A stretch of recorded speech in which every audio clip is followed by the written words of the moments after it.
faites une fiche article pour la porte finale, vous mettez tous les différents composants dedans avec le nom des fournisseurs, les prix d'achat, les conditions d'achat, les conditionnements, et voilà. Et la référence. Il faut bien qu'on puisse. Montre un exemple de fiche article de charge de lecture. Vous avez des exemples sur les fiches articles Monsieur, dame. Bonjour. Bonjour. Je sais pas qui bienvenue à ce webinaire concernant la désactivation de la recommandation 19. Je m'appelle Gérald Neigeon et je fais cette formation depuis Gevrey-Chambertin en Bourgogne. Je vous informe que dans l'application GoToWebinar, c'est le programme qui vous permet d'être en connexion Internet. Vous avez la possibilité de couper ou de mettre en route votre microphone juste en cliquant sur le symbole du microphone. Je vous demanderai de bien vouloir couper votre microphone si vous n'intervenez pas, sachant que je garderai en fin de webinaire un petit temps pour les questions. Également, dans cette fenêtre GoToWebinar, vous avez la possibilité de télécharger au format PDF la présentation que je vais utiliser. Donc, bienvenue, vous êtes actuellement 12 participants. Alors, cette recommandation 019 de l'IMDS suscite beaucoup d'inquiétudes. Avant d'aborder le cœur du sujet, je souhaite vous donner quelques informations sur l'entreprise IMDS Professionnal. L'entreprise IMDS Professionnal propose depuis 1999 des formations liées à l'IMDS, mais plus généralement aux substances dangereuses. Donc, ça comprend les réglementations comme REACH, la directive véhicule d'usage, le règlement biocide, les minéraux de conflit, les nanomatériaux. Les formations ont lieu partout dans le monde et particulièrement en Europe, donc dans 8 langues. Nous avons plusieurs formateurs dans ces domaines. Et la particularité, c'est que nos formations ont lieu soit par Internet comme aujourd'hui, ou soit en présentiel dans les entreprises en général. Les formations peuvent être publiques. Public, ça veut dire que le contenu est déjà défini et les participants s'inscrivent s'ils le souhaitent. Une formation exclusive, c'est une formation qui a été définie selon les besoins du client. Vous souhaitez par exemple avoir plus d'informations sur REACH liées à vos produits et comment les mettre en application dans IMDS, eh bien, on mettra au point un programme qui répond à votre attente. Également, un service de sous-traitance quelque part, où si vous ne souhaitez pas faire les IMDS, nous avons un service qui prend en charge cette activité. Bien évidemment, avant que ça ne puisse avoir lieu, nous nous renseignons avec vous sur votre chaîne d'approvisionnement, quels sont vos produits, quelle est la complexité, les nomenclatures, quels sont vos clients, quelles sont leurs exigences et quelles sont les réglementations que vous devez respecter.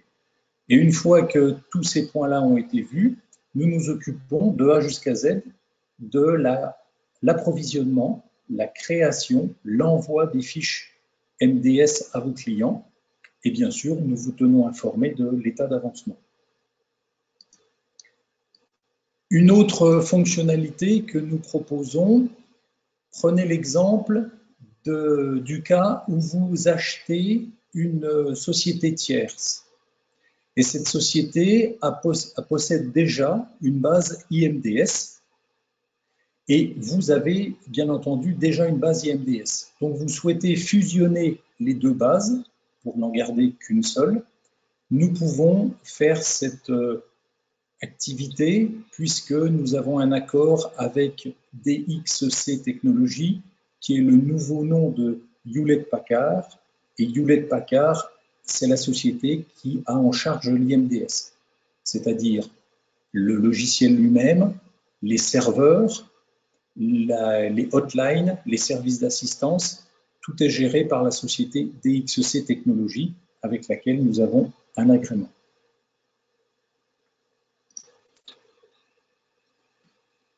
Le contenu abordera la déclaration des composants selon la recommandation IMDS 019, les conséquences du règlement REACH, notamment la règle qu'on appelle la O5A,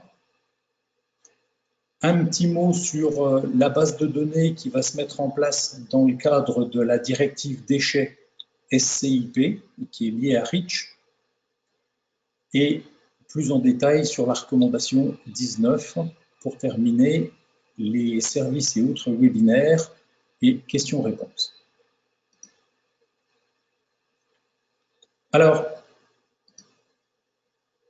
dans l'IMDS, il y a une recommandation, la 001, qui, comme son nom ne l'indique pas, est obligatoire.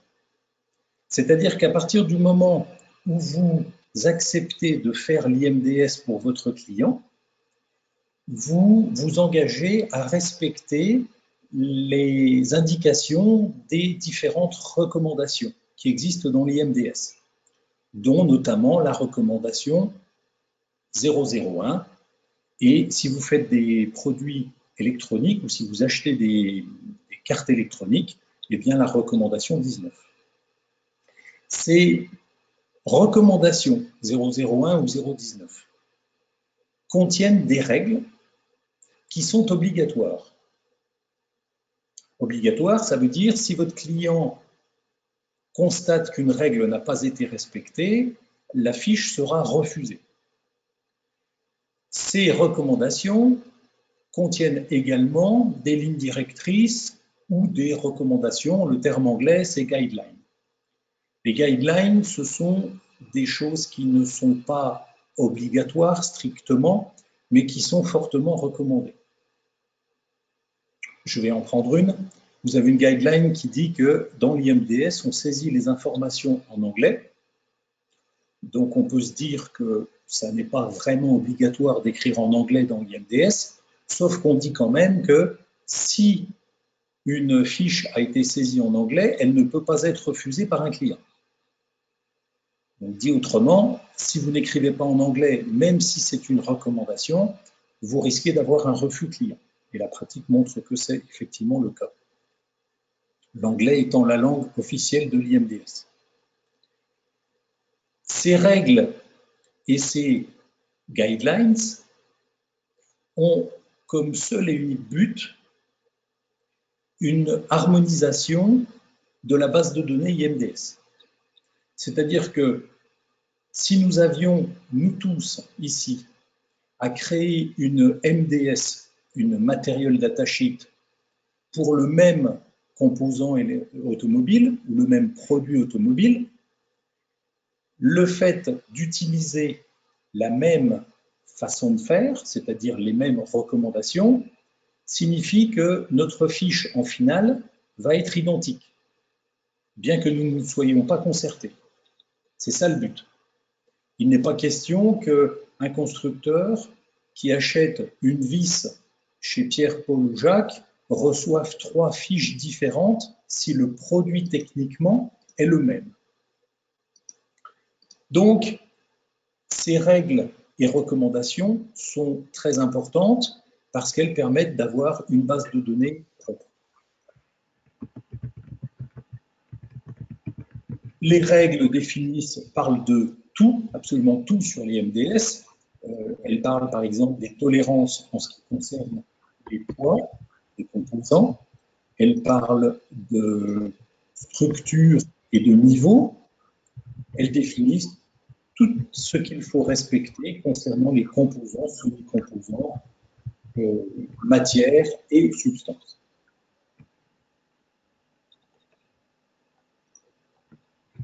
Alors, la recommandation 019 Juste, Monsieur Orsatti, vous serait-il possible de couper votre micro, s'il vous plaît? Sauf si vous intervenez, évidemment. Vous pouvez le faire en cliquant sur l'icône micro qui doit se trouver dans la fenêtre GoToWebinar sur votre écran.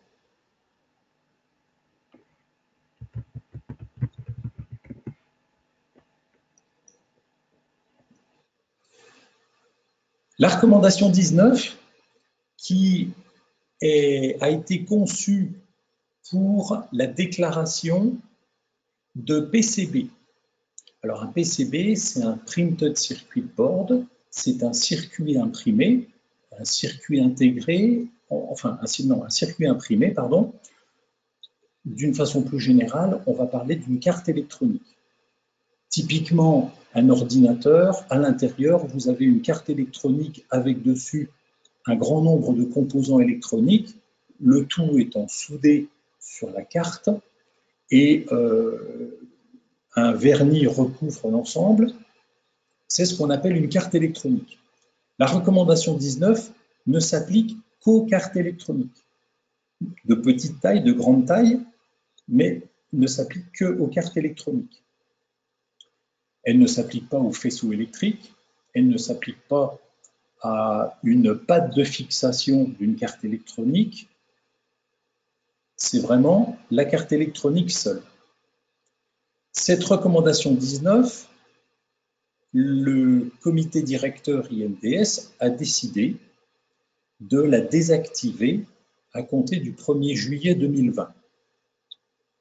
Alors la désactiver, qu'est-ce que ça veut dire? Ça veut dire que à compter du 1er juillet 2020, tous les enregistrements des PCB, donc des cartes électroniques, devront se faire dans l'IMDS selon la recommandation 001. Le point qui n'est pas totalement tranché, c'est comment va-t-on traiter les données existantes? C'est-à-dire qu'aujourd'hui, vous avez probablement dans votre base de données des cartes électroniques, soit que vous avez créées vous-même, ou soit que vos fournisseurs vous ont transmises. Ces cartes électroniques existantes, pour certaines depuis de nombreuses années, que devez-vous faire? S'il s'agit d'une pièce de rechange, les règles semblent être assez souples. Ça veut dire que vous pourrez continuer à utiliser la carte telle qu'elle est, donc selon la déclaration 019. Si le produit que vous vendez doit être révisé, alors on va vous demander d'utiliser la recommandation 001 et non plus la 019. Le travail est conséquent. Une carte électronique contient très rapidement plus d'une centaine de composants. Passer d'une déclaration selon la recommandation 019 à la recommandation 001 va demander de la part des entreprises un gros travail de mise à jour qui va être de deux tâches différentes, qui va comprendre deux tâches. Un, ça va être de collecter toutes les informations nécessaires pour le faire, et deux, de faire le travail. Alors, si votre fournisseur peut le faire, tant mieux. C'est-à-dire, si votre fournisseur de cartes électroniques vous transmet une fiche MDS selon la recommandation 001, eh bien, je dirais que c'est la meilleure solution qui puisse s'appliquer à vous.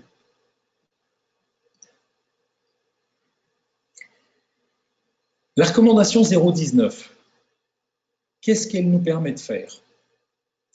Elle nous permet de faire un cas particulier pour les cartes électroniques, circuits imprimés électroniques, c'est-à-dire de ne pas les déclarer comme un produit quelconque de l'automobile. Je prends l'exemple d'un boulon.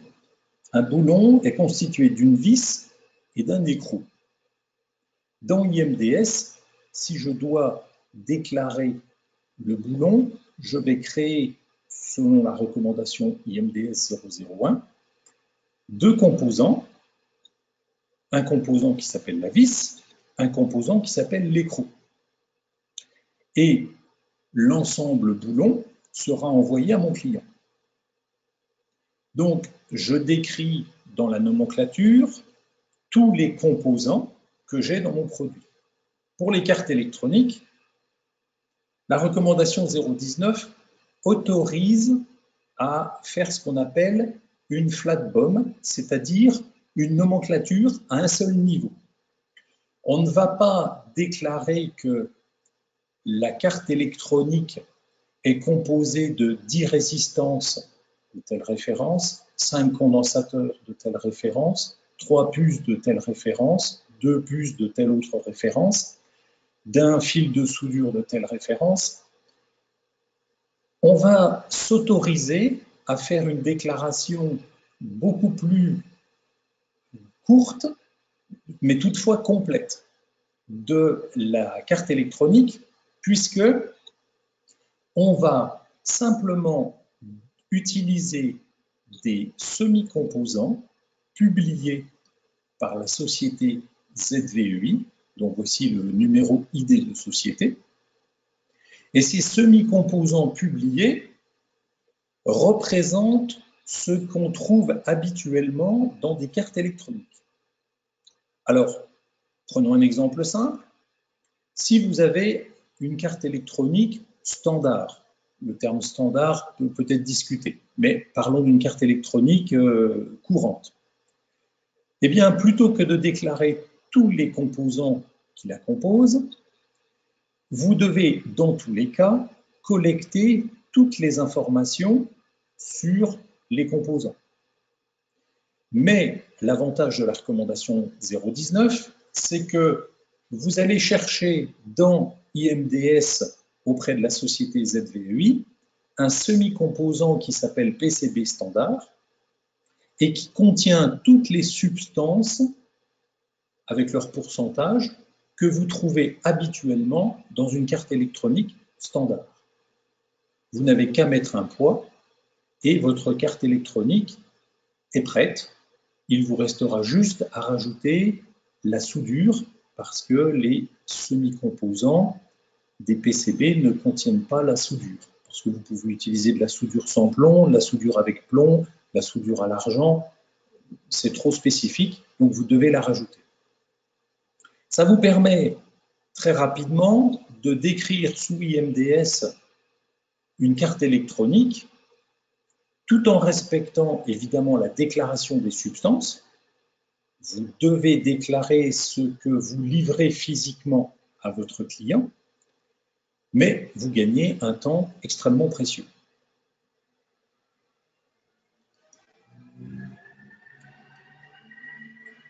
L'utilisation de la recommandation 019 est soumise toutefois à une condition. C'est que vous devez être en mesure à tout moment de prouver à votre client et aux autorités que la déclaration que vous avez faite de votre carte électronique selon la recommandation 19, sous forme d'une F-BOM, ce qui signifie une flat BOM, donc une nomenclature à plat, donc une nomenclature à un seul niveau, vous devez être en mesure de prouver que le contenu de cette MDS est exact. Et pour cela, vous avez dû au préalable collecter auprès de votre chaîne d'approvisionnement toutes les informations nécessaires concernant les substances, les matières, les quantités, les substances dangereuses, la conformité à REACH, à GATZL, à la directive véhicule hors d'usage. Toutes ces informations-là doivent être en votre possession pour pouvoir vous-même créer la carte électronique sous la forme de la recommandation 019. Alors ce point, il est important parce que dans tous les cas, votre entreprise est responsable du produit livré, de la conformité du produit livré. Donc, dit autrement, la recommandation 019 vous autorise à déclarer de façon rapide, mais exhaustive.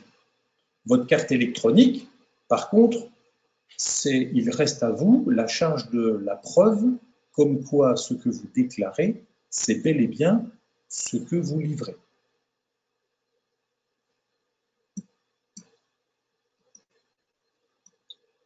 Dans la recommandation 019, il existe donc un certain nombre de semi-composants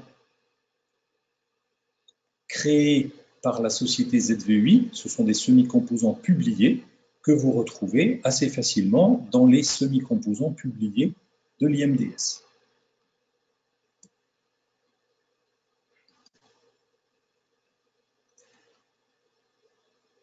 La première règle de la recommandation 001 est la règle 3.1a. Donc règle, c'est une obligation. Les données matières doivent être transmises le long de la chaîne d'approvisionnement d'un fabricant de matière, par exemple, à son client, qui doit le transmettre à son client, etc. On ne parle pas de MDS ici, on dit des données matières. Ça veut dire que si jusqu'à ce jour, vous aviez collecté auprès de vos fournisseurs toutes les informations sur les matières utilisées dans la résistance, dans le condensateur, dans la puce que vous achetez, vous avez gardé toutes ces informations, vous les avez exploitées et vous avez créé vous-même la MDS de la carte électronique selon la recommandation 019.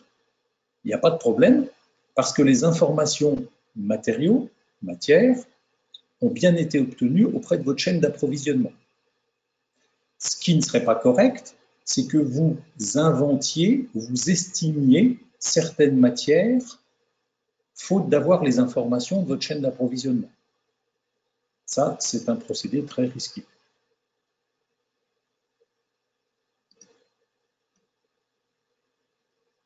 Dans la gestion des modifications de l'IMDS, qui sont spécifiées dans la recommandation 001, il existe la règle 3.2.2a qui dit que si vous avez une nouvelle référence pièce, vous devez faire une nouvelle MDS.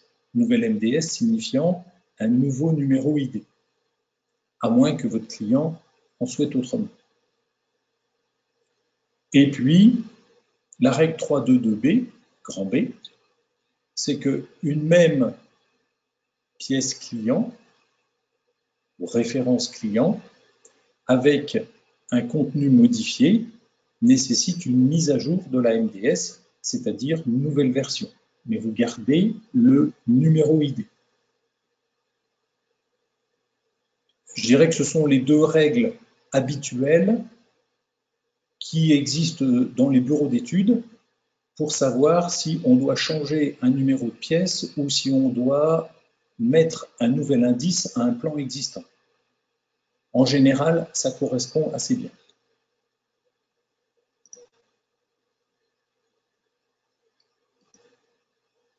Je vais passer sur ces diapositives.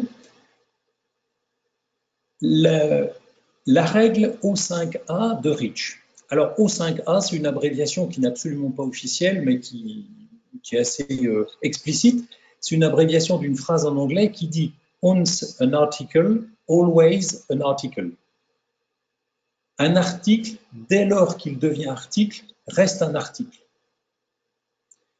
Alors, cette petite phrase de rien du tout a occupé les services juridiques de nombreux pays et de la Cour européenne de justice pendant plusieurs années, parce qu'elle concerne un article de Rich qui parle de l'article 33.2. L'article 33.2 nous dit que lorsque un client, un consommateur, vous ou moi, pas dans le cadre professionnel, un consommateur potentiel, ça veut dire que vous n'avez même pas l'obligation d'acheter le produit, demande à un fabricant, un magasin, un revendeur, si dans le produit en question, dans l'article, Par exemple, prenons l'exemple d'une paire de chaussures. Vous allez dans un magasin de chaussures, vous voyez une paire de chaussures qui vous intéresse. Vous pouvez tout à fait, d'après REACH, article 33.2, demander au magasin, est-ce que cette paire de chaussures contient des substances dangereuses qu'on appelle des substances de la liste candidate REACH. Ce ne sont pas des substances interdites, ce sont des substances dangereuses. C'est tout.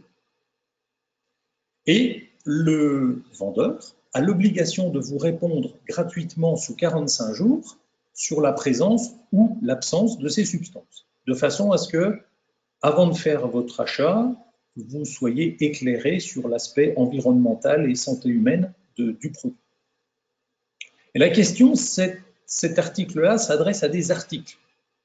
Et un article, c'est quoi?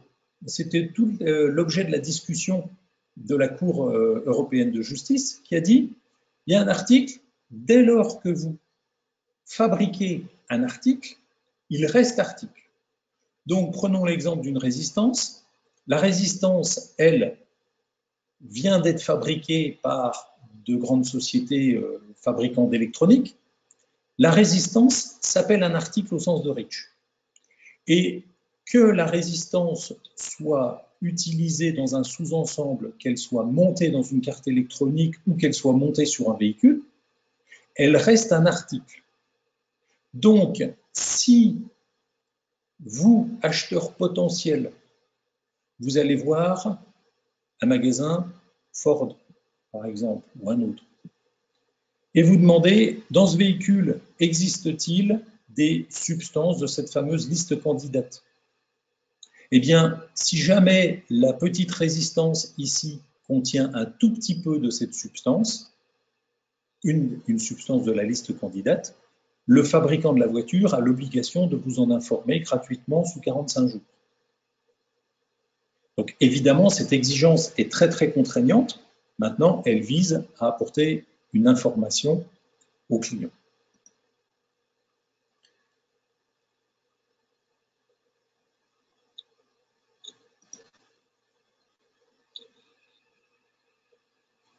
Donc, le fait de supprimer cette recommandation 19 est lié avec cette règle O5A.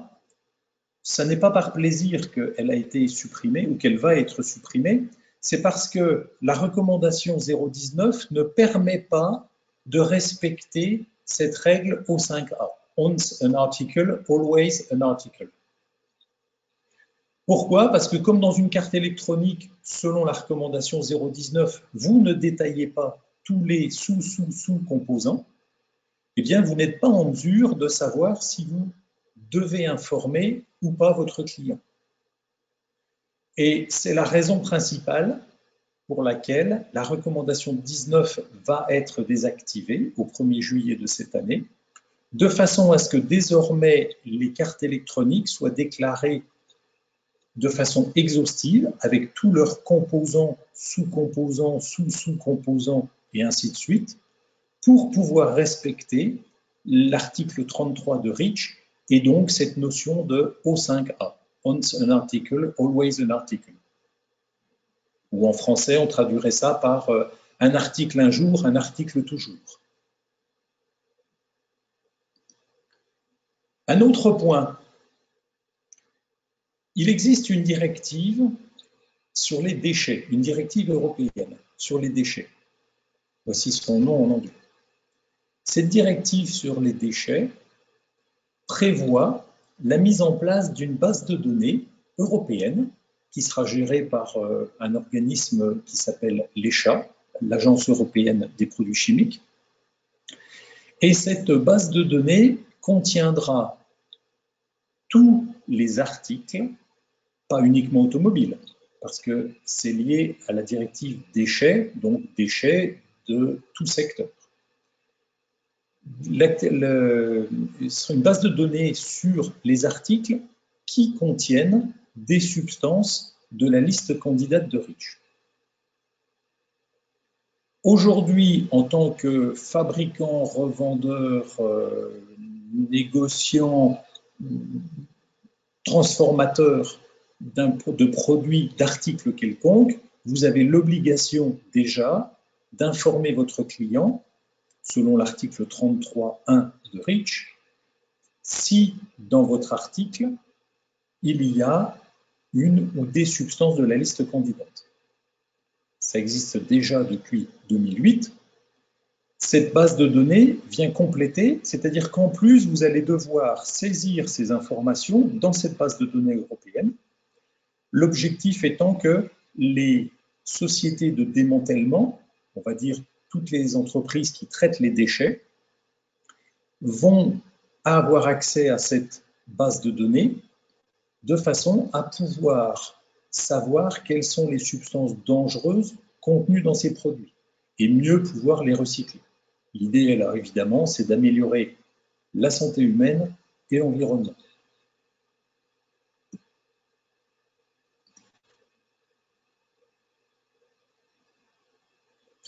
Alors, la suppression de la recommandation 019, certaines fonctionnalités vont naître. Tout n'est pas bien défini encore aujourd'hui, mais en tout cas, l'objectif est de faciliter la tâche de la chaîne d'approvisionnement. Notamment, il y aura dans les versions futures d'IMDS la possibilité de gérer plusieurs fournisseurs pour un même article, chose qu'aujourd'hui IMDS ne permet pas. Pour des composants déclarés, pour des articles déclarés selon la recommandation 19, mais qui n'ont plus de chaîne d'approvisionnement, c'est-à-dire que vous avez en stock un certain nombre de cartes électroniques et votre fournisseur, soit vous ne travaillez plus avec lui, soit il a fermé, soit de toute façon il n'y a plus besoin parce que c'est un véhicule en fin de vie, eh bien vous aurez la possibilité de les déclarer comme pièces détachées, enfin pièces de rechange, ce qui vous évitera d'avoir à les remettre à jour. Et puis, actuellement, il y a un travail qui est fait avec le secteur de l'électronique pour voir comment on pourrait faciliter la tâche des entreprises qui travaillent dans le secteur électronique, donc typiquement des entreprises, peut-être comme les vôtres, qui fabriquaient ou achetaient des cartes électroniques.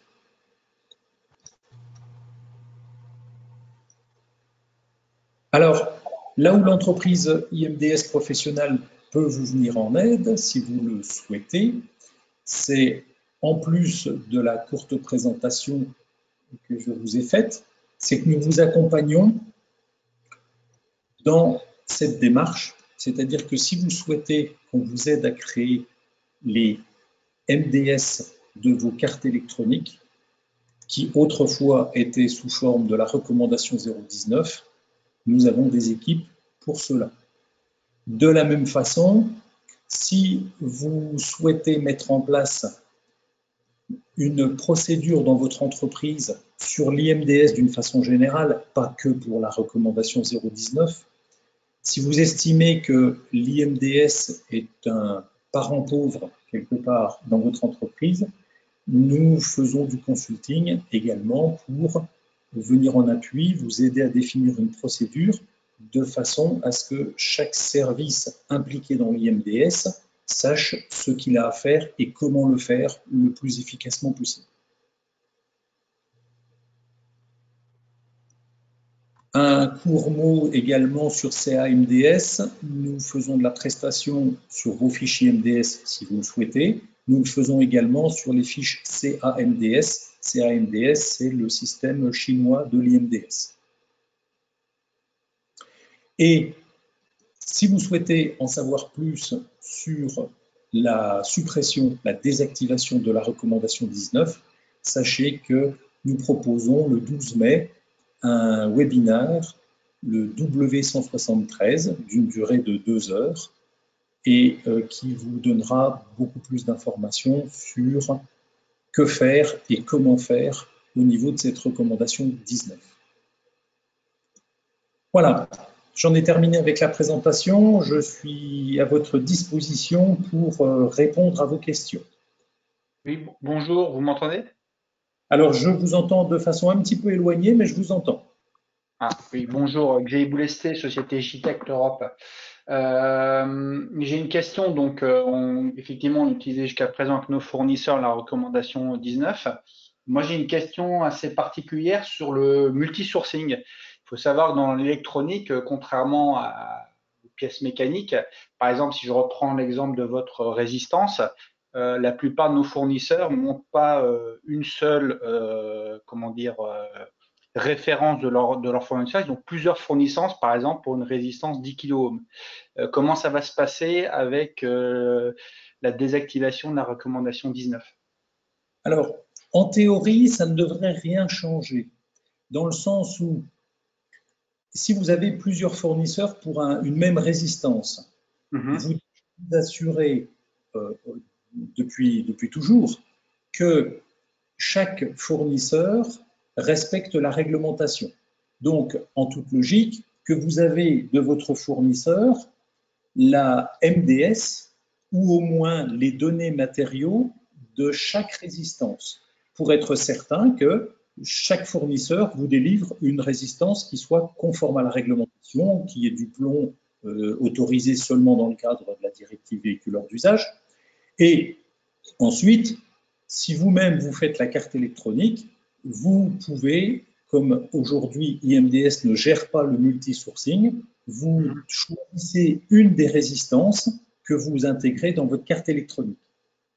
Ce qu'il faut garder à l'esprit pour répondre d'une façon plus générale à votre question, c'est que vous devez toujours, à tout instant, être en mesure de prouver que ce que vous approvisionnez, que ce soit un composant type résistance ou une carte électronique, est conforme à la réglementation.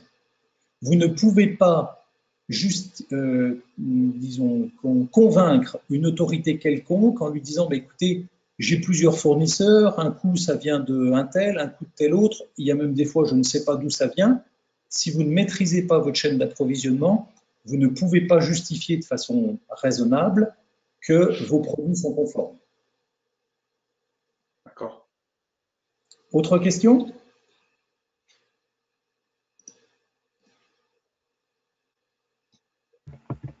Bonjour, j'avais une question concernant le webinaire qui est prévu le 12 mai. Là, tout à l'heure, vous disiez que tout n'était pas encore complètement défini. Est-ce que pour le 12 mai, tout sera défini? Alors, on en saura certainement plus, c'est certain, parce que l'échéance approche. Tout ne sera quand même pas implémenté, c'est-à-dire que dans l'INDS, il va y avoir des modifications. On envisage notamment une création de composants, de semi-composants publiés, mais pas dans l'esprit de la recommandation 019. Donc, pour ce webinaire, de toute façon, on a déjà un certain nombre d'éléments supplémentaires, oui, par rapport à ce que je viens de vous dire. Mais tout n'est pas figé. Autre question? Monsieur Bourget, Société Métaplast, j'ai une question. Monsieur Padon, vous serait-il possible de couper votre micro, s'il vous plaît? Merci. Allez-y. Oui, monsieur Bourset, c'est ça? Oui. Oui. J'ai une question. Vous avez dit tout à l'heure que pour les pièces, par exemple, une carte électronique qui était déjà en stock, pour lequel on n'aurait plus de commande, il n'y avait rien à faire. Moi, j'utilise une carte qui est déjà utilisée, qui va être amenée à être recommandée, réutilisée. Est-ce que dans ce cas-là, si la carte n'est pas modifiée, est-ce qu'on peut est-ce que je peux garder ma déclaration qui a été faite selon la recommandation 019 jusqu'à maintenant, ou est-ce qu'il faut que je demande quand même à mon fournisseur de mettre à jour l'IMDS? Alors, dans tous les cas, demandez la mise à jour à vos fournisseurs. Ne vous épargnez pas cette tâche. Dans tous les cas. Pour quelle raison? Parce que même si, peut-être, vous pourriez conserver votre déclaration telle qu'elle est, il y a une forte pression, de la part des constructeurs automobiles pour que vous vous mettiez au bout du jour. Ça veut dire que si la carte électronique dont vous parlez est réutilisée telle qu'elle dans un nouveau véhicule, il y a fort à parier que votre client final, le constructeur automobile, vous demandera une déclaration selon la recommandation 001. C'est exactement le cas. Je dois la réutiliser très bientôt chez un autre constructeur, en fait. Ouais. Voilà. Par contre, vous m'auriez dit, la carte électronique que vous avez aujourd'hui, selon la recommandation 019, elle va dans une coccinelle. Et c'est tout. C'est le temps que je vende mon stock. Là, raisonnablement, on peut penser que le client va accepter votre fiche actuelle jusqu'à la fin de votre stock. Mais pour un nouveau véhicule, c'est peu probable.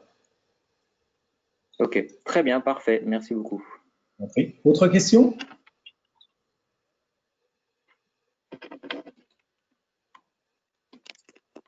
J'ai une question par rapport du coup aux composants, parce qu'en fait, on va du coup changer de dimension de manière assez significative sur ces pièces-là. Nous étant acheteurs de cartes électroniques, ça veut dire que nos fournisseurs qui fabriquent les cartes, qui populent les cartes, vont devoir faire leur MDS, mais tous les composants qui viennent d'Europe, d'Asie et d'ailleurs, les fournisseurs de composants unitaires vont devoir eux-mêmes faire leurs fiches. Ça veut dire que si on veut, à partir du 1er juillet, être en capacité de faire, nous, un système, un constructeur automobile, envoyer un calculateur complet d'une fiche MDS, ça veut dire que la pompe, elle devrait déjà être amorcée et ça veut dire que tous les composants devraient déjà être disponibles. Et est-ce que les fournisseurs de composants électroniques sont déjà en route pour fabriquer eux-mêmes, pour faire produire leur fichier MDS? Alors, je vais essayer. Il y a plusieurs questions dans votre intervention. Le premier point, c'est que la désactivation de la recommandation 019, ça n'est pas quelque chose de récent. Ça fait déjà, je dirais, c'est l'année passée que ça a été annoncé, justement pour laisser le temps aux entreprises de réagir, de se retourner, et effectivement, le message à passer, c'est demander à votre chaîne d'approvisionnement les mises à jour des fiches que vous utilisez, selon la recommandation 19 aujourd'hui. Ça, c'est le premier message. Le deuxième message, c'est les informations dans le secteur électronique, elles sont en général disponibles. Alors, je vais être volontairement un petit peu acide. Si quelqu'un dit « moi, je ne sais pas où j'achète, je ne sais pas d'où ça vient, je ne sais pas quelle est la source », j'ai envie de répondre bien, si vous ne maîtrisez pas votre chaîne d'approvisionnement, vous ne pouvez pas garantir que le produit que vous achetez est conforme aux réglementations en vigueur, notamment la VHU. Donc, gardez ça à l'esprit, il faut toujours que vous soyez en mesure de prouver votre conformité réglementaire et conformité aux exigences clients. Je vous montre un exemple ici de... Alors, c'est vraiment un exemple, hein, c'est la société Infineon, qui est un fabricant de composants électroniques notamment, et qui, pour chacun de ces composants, fournit une fiche descriptive extrêmement détaillée, mais ça n'est pas la seule société à le faire, qui donne tout un tas d'informations, notamment sur la réglementation RoHS sur les appareils électriques et électroniques, et vous remarquerez que, ici, dans la partie supérieure de la feuille, vous avez la nomenclature complète des substances utilisées, silicium, numéro CAS, le poids, qui est contenu dans le composant, la petite puce.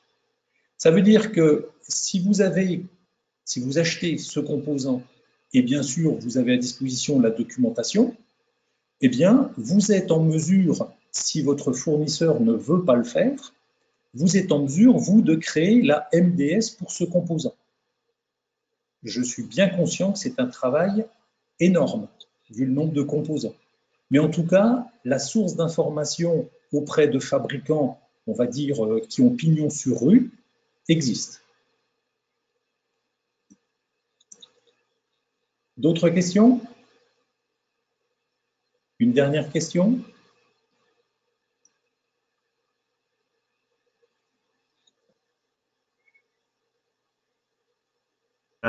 Est-ce qu'il y aura une solution de secours à un moment donné? Parce que sur une carte, quand il y a 300 composants, si on en a 299, et encore là, je pense que c'est un doux rêve, mais qu'il en manque un, on peut normalement pas soumettre pas bâtir la MDS de la carte. Est-ce qu'il y aura une solution, je sais pas, alternative de repli? Alors, une solution alternative écrite, il n'y en aura jamais. Il n'y en aura jamais parce que le principe de base sur lequel on ne peut pas déroger, vous devez savoir les substances qui sont contenues dans vos produits, vu que votre entreprise est responsable du produit mis sur le marché. Donc, vous êtes responsable des performances, des caractéristiques, des performances de longévité que vous avez vendues à votre client, certes, mais vous êtes aussi responsable des substances qui sont contenues à l'intérieur et qui ne doivent pas être interdites. Ça paraît évident. Donc, si il y a un composant sur 500 pour lequel vous ne connaissez pas la composition, si je suis un client ou une autorité quelconque, j'ai tendance à vous dire, peut-être que dans ce petit composant, il y a des substances interdites. Il faut que vous soyez en mesure de me le garantir. Ça, c'est évidemment la réponse facile à vous faire. Je suis bien conscient qu'il y aura des difficultés. Après, il y a certains moyens pour vous aider, mais encore une fois, dans le but de respecter cet objectif. Et ces arguments-là seront explicités lors du webinaire du 12 mai. Voilà, nous sommes au terme de ce webinaire d'information. J'espère qu'il a pu vous apporter quelques éléments et je vous remercie pour votre participation. Et si vous souhaitez donc vous inscrire à ce webinaire du 12 mai ou à d'autres formations liées à IMDS ou aux réglementations de produits chimiques, n'hésitez pas à revenir vers la société IMDS professionnelle. Je vous souhaite une excellente fin de journée et bonne chance dans la mise en œuvre de la désactivation de la recommandation 019. Au revoir.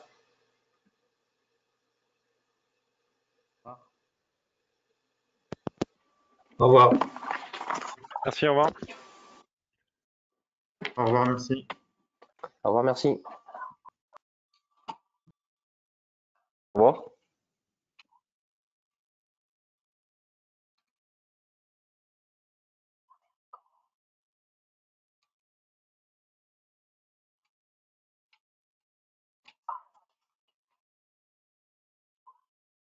Donc,